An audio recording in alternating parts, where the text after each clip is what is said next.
Ya, yang tadi pagi olahraga silahkan ngacung ya. Aku enggak.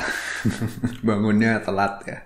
Oke, Amazfit GTS 4 Mini ya. Sekarang seri Mini ada 2 ya kalau nggak salah ya. Ya nggak?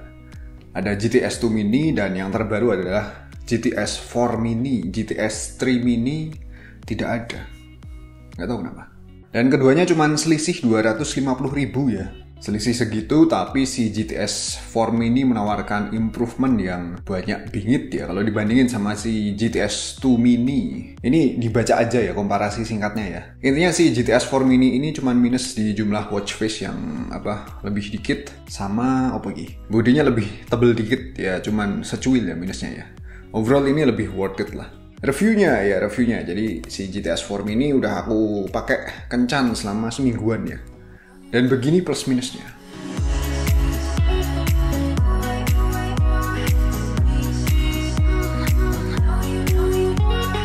Strapnya, jadi strap silikonnya ini emang minimalis bentuknya, dipakai sih nyaman ya. Minusnya adalah untuk dimasukin ujung strapnya ke dalam lubangnya ini terasa susah ya, terasa seret ya.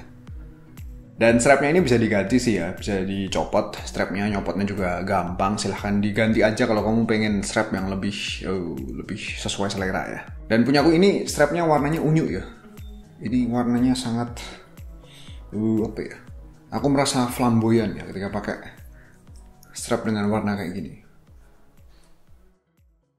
Desain watchnya masih mirip kayak seri GTS yang lain ya. Jujur aku rada jenuh sama desain kayak gini. Bahkan ya desain kayak gini kian umum pada smartwatch zaman now ya.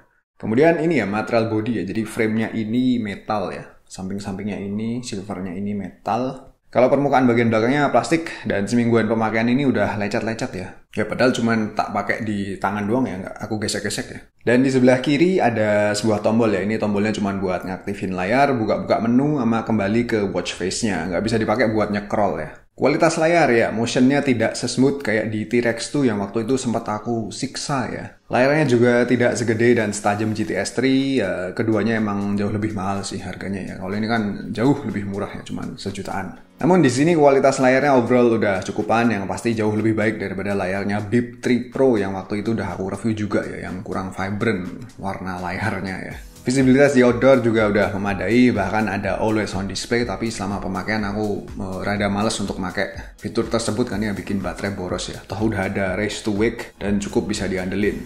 Sayangnya kadang aku ngerasa race to wake ini layarnya nyalanya agak delay dikit ya, nggak terlalu gegas ya. Buat standar gue sih gitu. Nggak tahu, mungkin nanti kedepannya bisa diimprove ya. Kalau soal watch face, desainnya banyak yang menarik sih. Ini cuman menurutku kurang banyak pilihannya. Semoga lagi-lagi ketersediaannya ditambah seiring waktu. Dan untuk urusan tracking olahraga, aku puas sama built-in GPS-nya ya. Buat cari posisi awal kagak lemot. Terima kasih kepada 5 Satellite Positioning System ya. Tampaknya hal tersebut sudah menjadi standar smartwatch Amazfit keluaran terbaru ya. Jadi aku pakai ini ya, kegiatanku nge-road bike selama 3 kali nggak ada masalah. Lancar, dan ini paling jauh aku nyepeda hampir 50 kiloan ya, ditemenin sama si GTS 4 Mini. Aku jalan-jalan ke Prambanan ya, lewat doang sih nggak masuk ya. Kalau dibandingin sama GPS sepedaku si Wahoo Element Roam, si GTS 4 Mini ini capaian speednya sedikit lebih lambat. Semua smartwatch Amazfit ya gitu sih seingatku ya kalau di compare sama si Wahoo. Kemudian di sini ada fitur yang namanya Exersense ya. Exersense itu jadi ya bisa ngedetek ketika kita sedang olahraga ya secara otomatis. Dan untuk menggunakannya wajib ditentuin dulu olahraga yang sering kita jalanin via smartwatch-nya di dalam setting. Tapi aku jajal 2 kali, it doesn't work ya. Kagak ngedetek kegiatanku nyepeda. Padahal aku udah goes hingga jarak 3-4 kilo tetap nggak detek-detek juga. Bahkan sensitivity-nya udah aku set ke high ya, tapi ya podo ae. Ya, aku rasa fitur ini emang belum reliable ya. Aku baca di situsnya sih, ya secara tidak langsung bilang kayak gitu sih. Jadi saranku mending dilakuin tracking olahraga secara manual aja lah. Sebelum mulai olga, dipilih dulu jenis olahraga yang hendak di-track ya. Jenisnya banyak banget.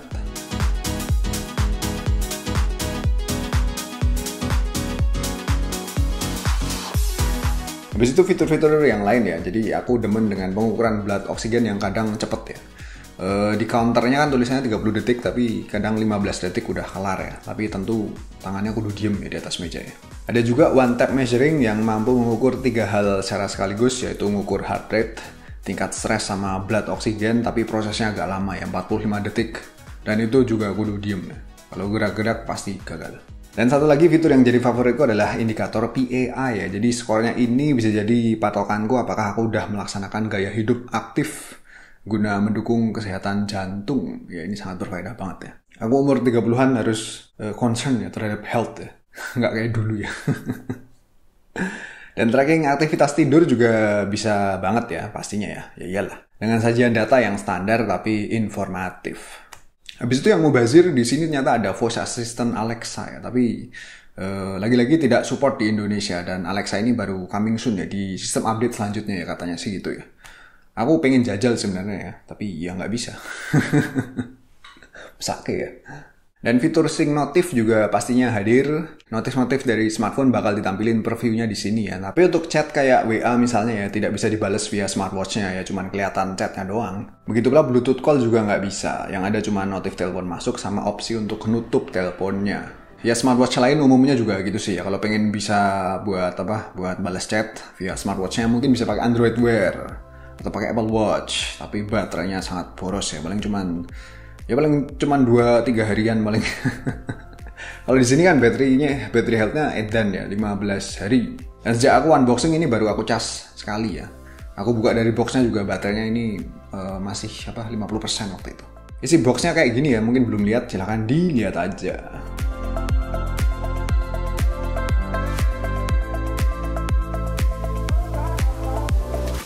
Secara keseluruhan aku rasa smartwatch ini merupakan sweet spot ya di antara seri-seri GTS lainnya. Jadi mau beli Bip 3 Pro menurutku nanggung ya, layarnya sorry itu sih buluk ya. Kalau di sini kan lebih vibrant ya layarnya ya. Ya walaupun emang harganya si Bip 3 Pro murah banget ya, di bawah sejuta kan. Kalau mau beli GTS 3 ya monggo, tapi harganya lebih mahal, tentu kapabilitasnya juga sedikit lebih baik. Namun perbedaannya nggak terlalu signifikan ya, fitur-fiturnya mirip sih. GTS 3 unggul di bodi sama layar yang lebih ukuran watchnya juga lebih gede tapi baterainya cuma 12 hari. Ya udah pilih ini aja ya. Secara price to spec and capability ratio menurutku lebih menarik. Toh si GTS 4 mini ukurannya juga mini ya, lebih kecil ya. Di tanganku kelihatan lebih pas ya. Tanganku cilik soalnya ya. Padahal kan aku cowok ya, cowok tangannya kecil loh.